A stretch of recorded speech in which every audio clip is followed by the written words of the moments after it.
الحمد لله الذي جعل الشمس والقمر بحسبان والنجم والشجر يسجدان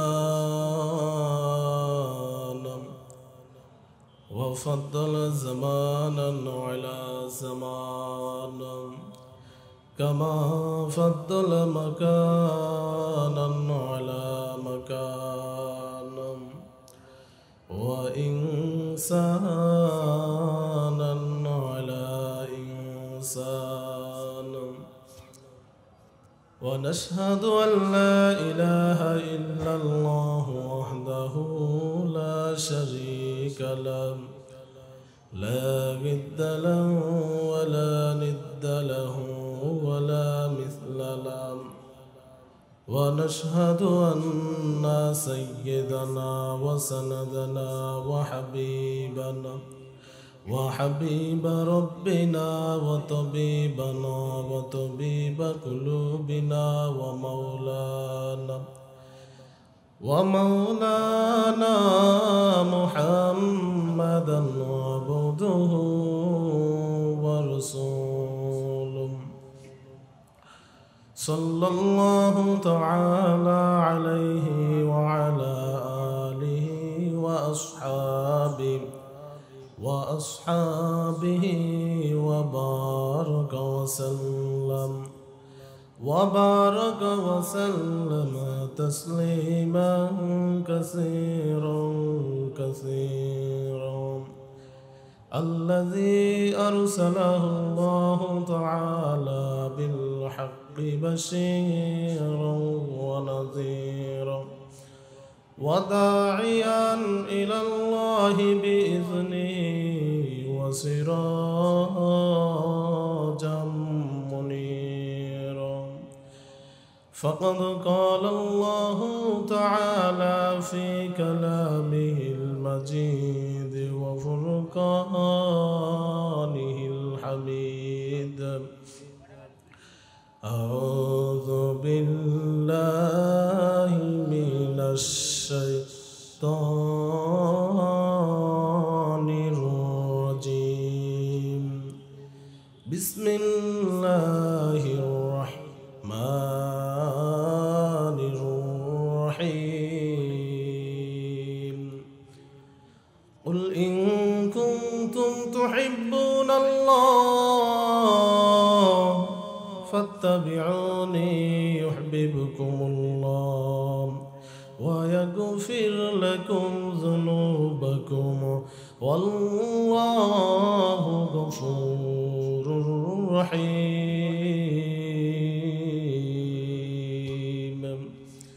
صدق الله المولانا العظيم وصدق رسوله النبي الكريم ونحن على ذلك من الشاهدين والشاكرين والذاكرين والحمد لله رب العالمين اللهم صل على روح محمد في الأرواح وعلى جسد محمد في الأجساد وعلى قلب محمد في القلوب وعلى قبر محمد في القبور بذكر شهر جبيني در خروشاز ولیدانا دری مالا کی گوشاز نبلبل بار گلش تسبیح خانیز کہ ہر خارے بتسبیح جبانیز ذکر حق آمد کے جائی روح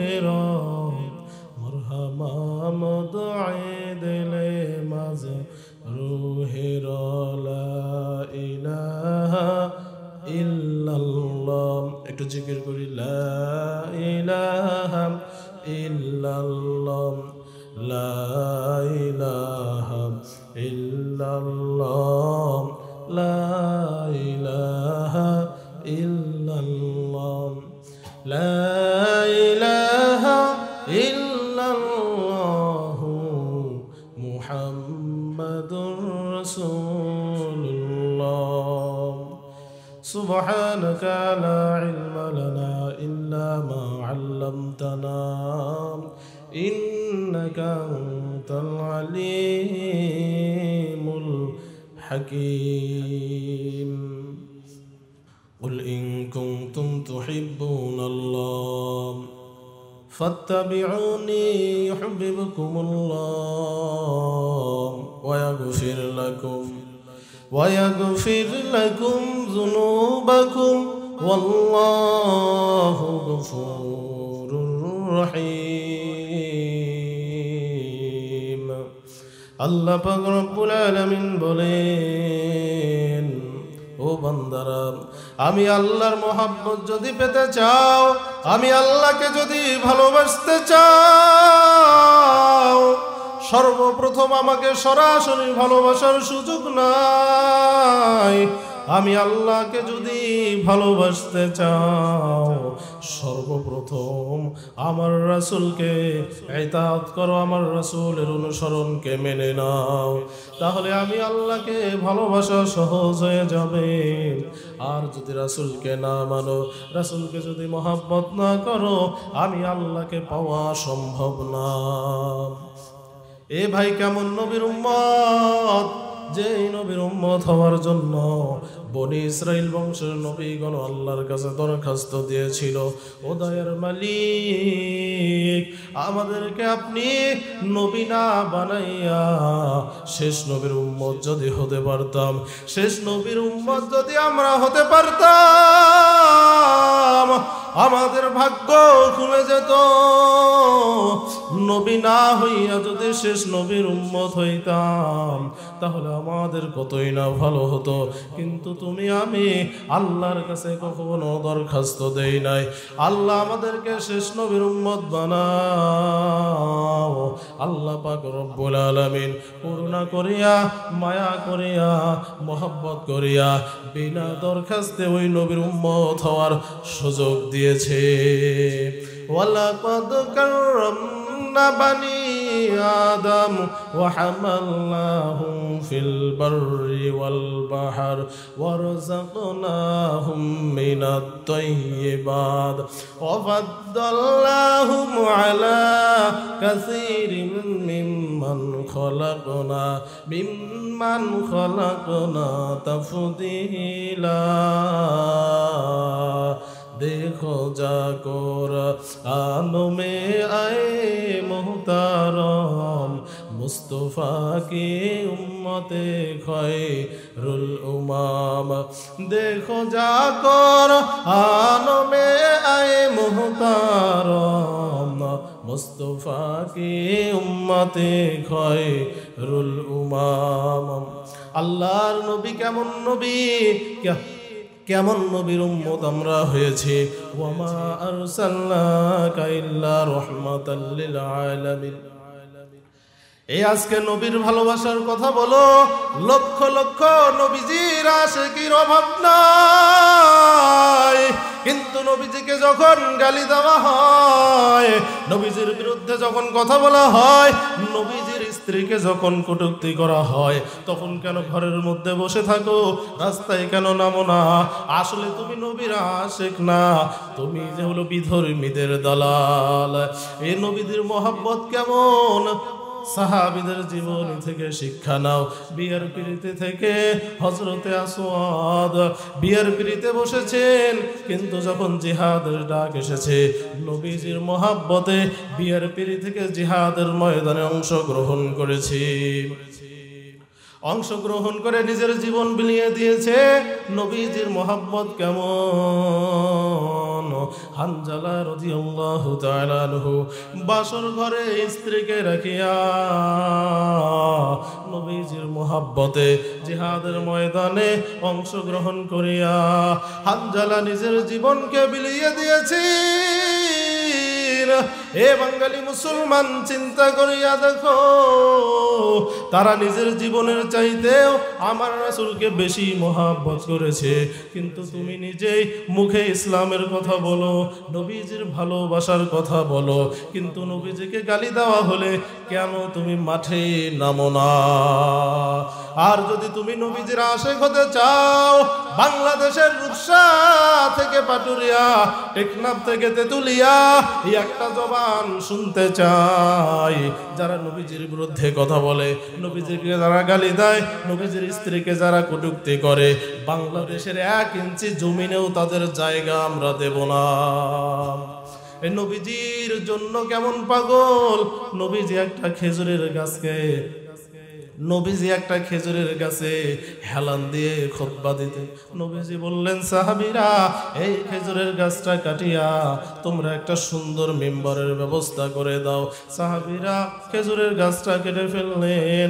ওই খেজুরের গাছের ভিতর থেকে কান্নার আওয়াজ পাওয়া গিয়েছে। এটা জোরে বলেন সুবহানাল্লাহ।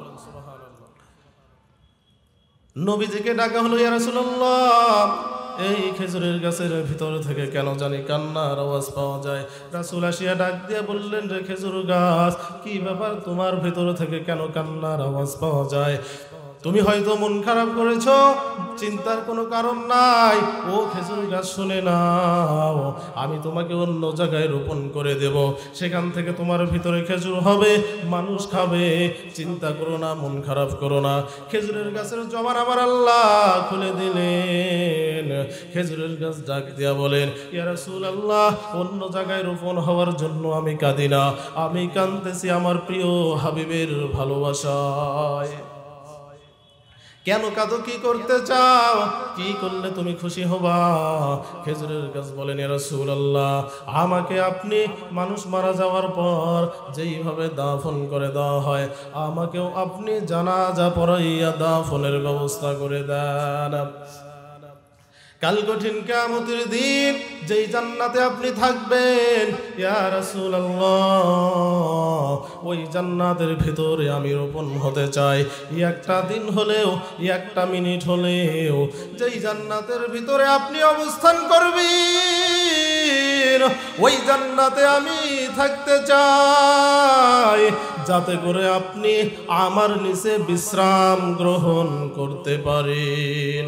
উস্তুনে হান নানা আজ হাজুরে রসুল লানামি জাদম জুয়ার বারকুল মানা হাব্বা সুন্নতে কওলে রসুল মজদায়ে কানা মাই হাম কুন কবুল हम सुरातो हम सिराते मुस्तफा दरतमामे हाले कुन इत्तिबाम। সেই নবীজির আশিক হয়ে যাও। দেখুন না মা আয়েশাতুল হুমায়রা রুমের ভিতরে প্রবেশ করলেন। দেখেন নবীজি ফুফিয়ে ফুফিয়ে কাঁদে, চোখের পানি ছেড়ে কাঁদে। আয়েশাতুল হুমায়রা জিজ্ঞেস করলেন, ইয়া রাসূলুল্লাহ, হয়তো পিতা মাতার কথা আপনার মনে পড়েছে, এই জন্য চোখের পানি ছেড়ে কাঁদেন। আল্লাহর নবী ডাক দিয়ে বলেন, আয়েশা, এই মুহূর্তে আমার পিতা মাতার কথা মনে পড়ে নাই, তাহলে কেন আপনি কাঁদেন? আল্লাহর নবী ডাক দিয়ে বললেন, আয়েশা, এই মুহূর্তে আমার মনে পড়ে গিয়েছে কিয়ামতের ময়দানের কথা। ও আয়েশা, ওই কিয়ামতের ময়দান আমরা নবীরা পর্যন্ত বিবস্ত্র উলঙ্গ হয়ে দাঁড়াবো, না জানি কেমন লজ্জার বিষয় হয়ে দাঁড়াবি। ও আয়েশা, কিয়ামতের ময়দানের কথা তুমি জানো? মানুষগুলো হবে বিবস্ত্র। আয়েশাতুল হুমায়রা ডাক দিয়া বলেন, আর রিজালু ওয়ান নিসাউ ইয়ানজুরু বা'দুহুম ইলা বা'দ। ইয়া রাসূলুল্লাহ, কিয়ামতের ময়দানে মানুষগুলো যদি বিবস্ত্র থাকে, একজন আরেকজনের চেহারার দিকে তাকাবে, মানুষরা লজ্জা পেয়ে যাবে। আল্লাহ রাসূল ডাক দিয়ে বলেন, আয়েশা, কিয়ামতের ময়দান দুনিয়ার মতো তুমি মনে করো না। কিয়ামতের ময়দান এমন ভয়ঙ্কর, ওই ময়দানে কেউ কারো চেহারার দিকে তাকানোর সময় থাকবে না। ওই সূর্যটাকে আমার আল্লাহ তুদুনাস শামসু ইয়াউমাল কিয়ামাতি মিনাল খাল, আল্লাহ পাক রব্বুল আলামিন ওই সূর্যটাকে অর্ডার করে দিবেন, রে সূর্য নেমে আয় মানুষের মাথার উপরে। সূর্যটা যখন মানুষের মাথার উপরে নেমে আসবে, মানুষের মাথার ভাই চান্দি ফেটে যাবে, মগজগুলো ভাতের ফেনার মতো টকবক করে মাটিতে পড়া শুরু হয়ে যাবে, পায়ের নিচের মাটি হয়ে যাবে তামা। নবীরা পর্যন্ত পিতামাতার কথা ভুলে যাবে, কেউ কারো চেহারার দিকে তাকানোর সময় নাই। ওই দিন নবীরা পর্যন্ত ইয়া নফসি বলে কাঁদতে থাকবে। হঠাৎ করে একটা জাহান্নাম কিয়ামতের ময়দানের দিকে ছুটে আসতে থাকবে আর বলতে থাকবে, হাল মিন মাজিদ, আল্লাহ জাহান্নামীগুলোকে আমার ভিতরে দাও। আল্লাহ পাক রব্বুল আলামিন বলবেন, এর জাহান্নাম একটু অপেক্ষা কর, আমি আল্লাহ বিচারটা শেষ করে আনি। বিচারটা শেষ করার পর জাহান্নামীগুলোকে আমি তোর ভিতরে দেব। জাহান্নাম আল্লাহর কথাও শুনতে সেই দিন রাজি না। আল্লাহ পাক রব্বুল আলামিন ডাক দিয়ে বলবেন, এর ফেরেশতার দল, ওই জাহান্নামকে ৭০,০০০ শেকল লাগা। জাহান্নামকে ৭০,০০০ শেকল লাগানো হবে, পিছনের দিকে টেনে ধরবে, কিন্তু ৭০,০০০ শেকল দিয়েও জাহান্নামকে টেনে ধরা সম্ভব হবে না। এই দৃশ্য দেখিয়া নবীরা পর্যন্ত পিতা মাতার কথা ভুলে যাবে। আয়েশাতুল হুমায়রা ডাক দিয়ে বললেন, ইয়া রাসূলুল্লাহ, নবীরা পর্যন্ত যেদিন পিতা মাতার কথা ভুলে যাবে, উম্মতের কথা ভুলে যাবে, ও নবী গো, ওই সময় আপনি কি করবেন? আল্লাহর নবী ডাক দিয়ে বলেন, আয়েশা, ওই সময়টাতে আমি আরশের নিচে সিজদায় পড়ে কাঁদতে থাকবো। ইমামুল আউয়ালিন আল আখিরিন, বহরে সদকা রহমাতাল লিল আলামিন, সাইয়্যিদুল কাওনাইন খাতমুল মুরসালিন, আখির মাদবুদে ফখরুল আউয়ালিন, শুধু ওয়াজুদাস রহমাতাল লিল আলামিন, মসজিদে ও শুধু হামারা হে জমিন। ও আয়েশা, ওই সময়টাতে আমি আল্লাহর আরশের নিচে সিজদায় পড়ে কাঁদতে থাকবো আর বলতে থাকবো, আল্লাহ আমার উম্মতদেরকে বাঁচান। আল্লাহ পাক ওই সময় ডাক দিয়ে বলবে, রে হাবিব, দুনিয়ার ভিতরে তাইফের ময়দানে মার খেয়েছো, দুনিয়ার ভিতরে উহুদের ময়দানে মার খেয়েছো, আর তোমার চোখের পানি আমি আল্লাহ আর দেখতে চাই না। আপনার উম্মতগুলোকে আমি আল্লাহ জাহান্নামে দেব না, আপনার উম্মতগুলোকে বাছাই করে আপনি জান্নাতের দিকে নিয়ে যান। আল্লাহর হাবিব ওই সময় উম্মতদেরকে বাছাই করতে থাকবেন। আয়েশাতুল হুমায়রা বলেন, ইয়া রাসূলুল্লাহ, কেমনে চিনবেন আপনার উম্মতদেরকে? আল্লাহ রাসূল ডাক দিয়ে বলেন, আয়েশা, ওই সময়টাতে আমার উম্মতের ওযুর অঙ্গগুলো সূর্যের আলোর মতো জ্বলতে থাকবে। আমি আমার উম্মতদেরকে বাছাই করিয়া আমি হাউজে কাউসারের কাছে নিয়ে যাব। আমি রাসূল ওই সময়টাতে আমার উম্মতদেরকে নিজ হাতে হাউজে কাউসারের পানি পান করাবো। এই একদল উম্মতকে আমি পানি পান করানোর পর হঠাৎ করে আমার সামনে একটা পর্দা পড়ে যাবে। আমি জিজ্ঞেস করব, ও ফেরেশতার দলেরা, যখন আমার সামনে একটা পর্দা পড়ে যাবে, আমি জিজ্ঞেস করব, রে ফেরেশতারা, কিসের পর্দা পড়ে গেল? ফেরেশতারা বলবেন, ইয়া রাসূলুল্লাহ, এরা আপনার আসল উম্মত নয়, আপনি দুনিয়া থেকে বিদায় নেওয়ার পর, আপনি মারা যাওয়ার পর এই উম্মতগুলো আপনাকে মানে নাই, আপনার সুন্নতকে মানে নাই। যারা সুন্নত মেনেছে তাদের বিরুদ্ধে কথা বলেছে, যারা নামাজ পড়েছে নিজে নামাজ পড়ে নাই, যারা নামাজ পড়েছে তাদের বিরুদ্ধে কথা বলেছে, আপনার সুন্নতের ধারে নাই। আপনার বিরুদ্ধে কথা বললেও এরা কর্ণপাত করে নাই, প্রতিবাদ করে নাই। ওই সময়টাতে আমার নবী, ওই সময়টাতে আমার নবী বলবেন সোহকান সোহক, আমি তোমাদের নবী না, আর তোরা কেউ আমার উম্মত না, আমার সামনে থেকে তোরা চলে যা। ভাই একটু চিন্তা করে দেখো, একটু ফিকির করিয়া দেখো, ওই সময়টাতে যদি ওই দলের মধ্যে পড়ে যায়। আজকে আমি বক্তা, আমার কত সম্মান, মানুষ আমাকে কত সম্মান করে, কিন্তু শ্রোতার সামনে সেই দিন আমার কোমরে রশি পরানো হবে।